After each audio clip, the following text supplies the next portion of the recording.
Hey everyone, welcome back. Today I want to talk about the most misunderstood sentence Jesus ever spoke. Blessed are the poor in spirit, for theirs is the kingdom of heaven. For years I thought this meant I had to be sad or quiet or lacking in confidence. I thought God wanted me to be a doormat. But then I went through a season where I lost everything I used to define myself. And I realized that being poor in spirit isn't about being weak. It's about being honest. It's about the moment you stop trying to be your own savior. Here is the story of the night I finally ran out of answers. 5 years ago, I was living what I called my best life. I had just landed a senior management role, I was hitting the gym 6 days a week, and I had a 5-year plan for every single area of my life. I was rich in spirit, and by that, I mean I was self-sufficient. I was the guy people came to for answers. I felt like I was the CEO of my own destiny. If there was a problem, I could hustle my way out of it.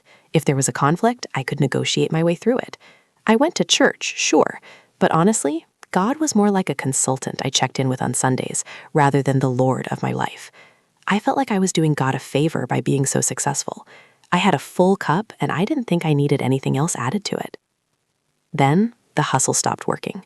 Within a 3-month window, my department faced a massive budget cut.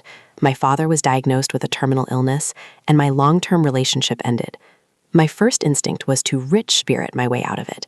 I worked 80-hour weeks to save the department. I read every medical journal to try and fix my dad. I tried to optimize my personality to win my girlfriend back. I was exhausted, but I refused to admit I couldn't handle it. I thought that faith meant appearing like you have it all together. I thought blessing was the reward for the people who worked the hardest and stayed the strongest. The world tells us, blessed are the self-made, blessed are the strong, blessed are the ones who have all the answers. And I was terrified that if I admitted I was empty, I would lose everything. It all came to a head at 2 a.m. on a Tuesday. I was sitting on my kitchen floor, surrounded by spreadsheets and medical bills, and I just broke. I couldn't think of a single move left to make. I was spiritually, emotionally, and mentally bankrupt. I picked up my Bible, and it fell open to the Sermon on the Mount. I read that first line, "Blessed are the poor in spirit." Suddenly, it clicked. To be poor in spirit means to admit your spiritual poverty.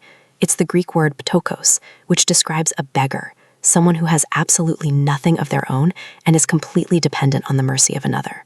I realized my wealth of spirit, my pride, my ego, my self-reliance, was actually the very thing keeping me out of the kingdom.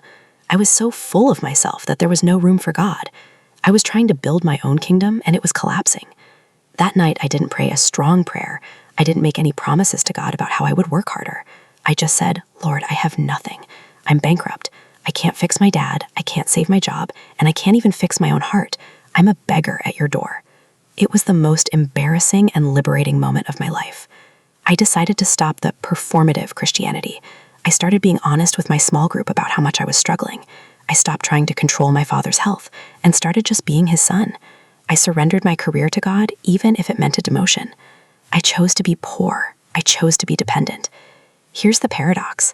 The moment I admitted I was poor in spirit, the kingdom of heaven became mine. The kingdom isn't a place we go when we die. It's the rule and reign of God in our lives right now. When I stopped trying to be the king of my life, the real king took over, and his leadership is so much better than mine. When you are rich in spirit, you are stressed because everything depends on you. When you are poor in spirit, you have peace because everything depends on him. You don't have to protect your reputation or maintain your image. You're just a kid who knows their father has the checkbook. Thanks for watching. Here are today's reflection questions. What area of your life are you still trying to control instead of surrendering to God? When was the last time you admitted to someone or to God that you don't have all the answers? Drop your thoughts about the story in the comments below. Your experience might encourage someone else facing the same choice. If this resonated with you, hit that like button, share this with someone who needs to hear it, and subscribe.